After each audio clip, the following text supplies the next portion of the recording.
So we're working on a trill. And a trill is a way of ornamenting a note, kind of making it a little fancier. It's written this way. It looks like the regular note, except you'll notice the little TR above it, or it might have a little squiggly line up there too instead. So here we have our A and our A. So that's what's written, but what we're going to play is this. We're actually going to go to the next highest note in the scale, in this case a B, and I'm going to play that, in this case, instead of the open second string, I'm going to play it on the third string still. What I'm going to do is I'm going to strike that at the same time I play the open fifth string, pull off to the A on the second fret, hammer back to the fourth fret, and then pull off again. And if you'll notice, my finger stays right there on the second fret. So that's one way of doing it. Another way of doing it that's done sometimes is you start with the pinky and then go to the third finger. Like that. Different strokes, different folks. But either way, that's one way to do a trill.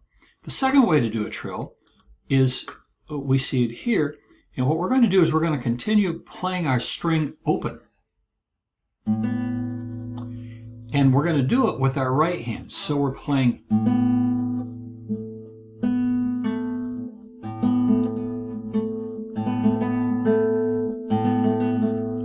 And see if you can see my hand here a little bit.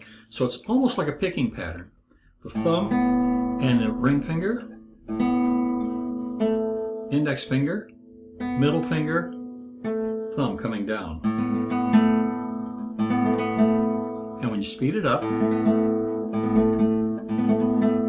it's a very clear sound. Now, one of the things that we can do to help this fundamental, make sure that we don't muddy this, is that when you come to this very last note, I'll do this slowly. As I strike that last note with my thumb, my ring finger comes down on the second string to keep it from ringing.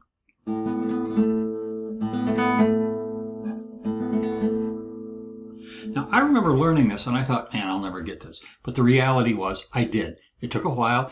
The trick is, do it slow, develop a very, very light touch. Don't dig in. Play very lightly, and it'll happen that way. So that's how we do a trill in two different ways, either with a cross-string trill like this one, or just using the same string and toggling back and forth between frets.